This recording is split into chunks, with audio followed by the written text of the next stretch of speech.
नमस्ते दोस्तों, shadow chant channel में आप सभी का दिल से स्वागत है।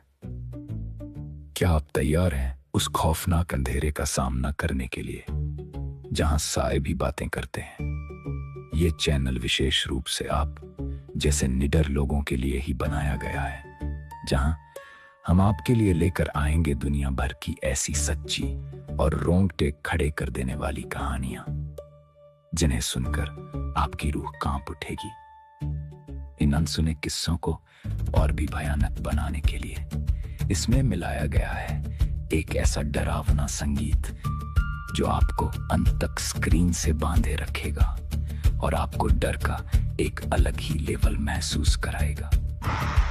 हमारी ये डरावनी कहानियां और म्यूजिक आपको कैसा लगा? अपनी राय और विचार कमेंट बॉक्स में लिखना बिल्कुल मत भूलिएगा।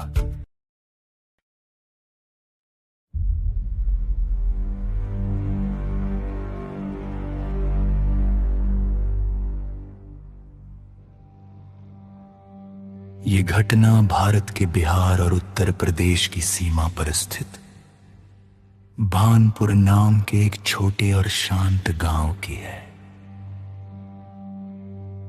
गांव के चारों ओर घने बांस के झुरमुट और बड़े बड़े बरगद के पेड़ थे। रात होते ही पूरे गांव में सन्नाटा पसर जाता था और कोई भी बहुत जरूरी काम न होने पर घर से बाहर नहीं निकलता था। उसी गांव में राकेश नाम का एक 22 साल का लड़का रहता था। वह पास के शहर की एक कपड़ा फैक्ट्री में काम करता था। काम देर से खत्म होने के कारण वह हमेशा अपनी पुरानी हीरो साइकिल से आधी रात के वक्त गांव लौटता था। एक दिन फैक्ट्री में काम ज्यादा होने की वजह से राकेश को काफी देर हो गई। रात के करीब 12-13 बज चुके थे।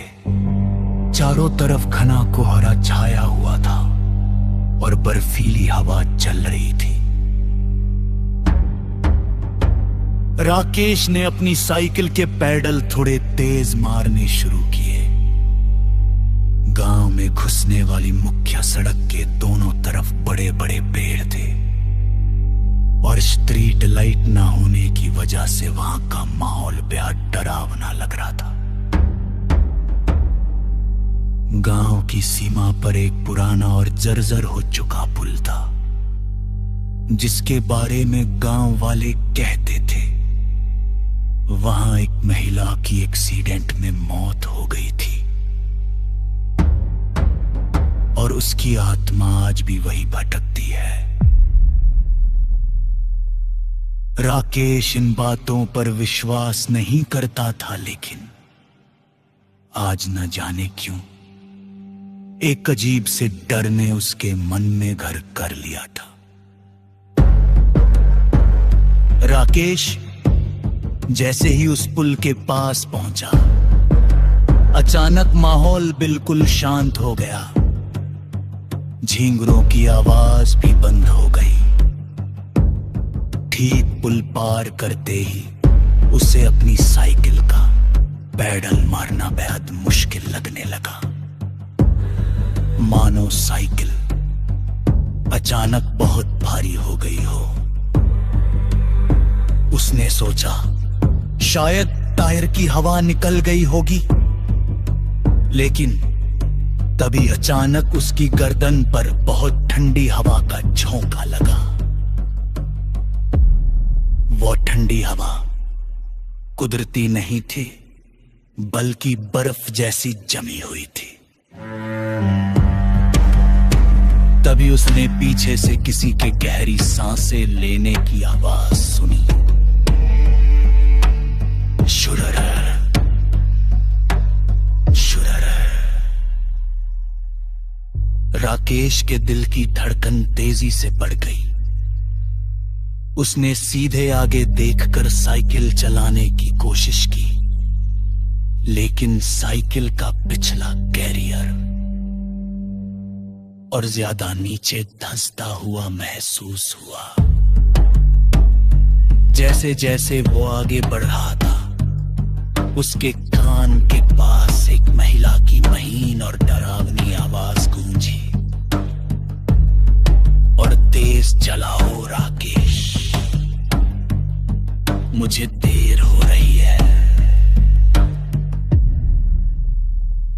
अपना नाम सुनते ही राकेश के होश उड़ गए।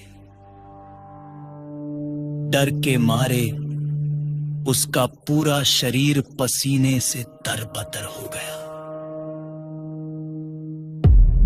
उसने हिम्मत जुटाकर साइकिल के साइड मिरर, शीशे में हल्की सी नजर डाली। शीशे में जो दिखा उसने उसके रोंगटे कर दिया। उसकी पीछे वाली सीट पर एक महिला बैठी थी।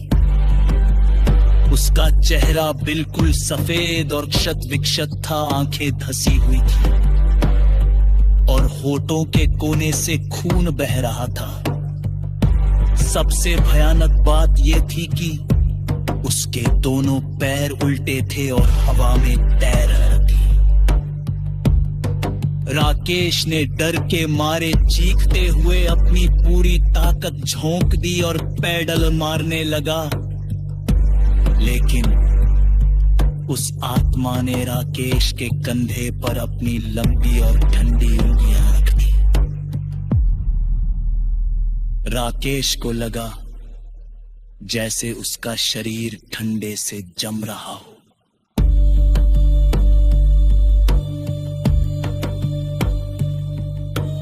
गांव के पहले घर के पास ही एक छोटा सा मंदिर था, जहां 24 घंटे एक दिया जलता रहता था। राकेश ने फैसला किया कि चाहे जो हो जाए, उसे वहां तक पहुंचना ही होगा। वह रोते चिल्लाते हुए भगवान का नाम जपने लगा। जैसे ही साइकिल मंदिर की रोशनी के घेरे में पहुंची, अचानक साइकिल बिल्कुल हल्की हो गई। पीछे से एक भयानक और तीखी चीखने की आवाज आई और वह आत्मा गायब हो गई। राकेश साइकिल समेत मंदिर के प्रांगण में जा गिरा और बेहोश हो गया। अगली सुबह गांव वालों ने उसे वहां पाया।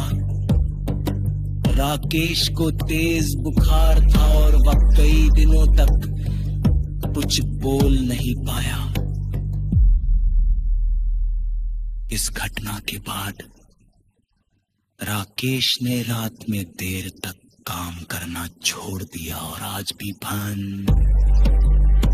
पूरे गांव के लोग आधी रात को उस पुल को अकेले पार करने की हिम्मत नहीं करते।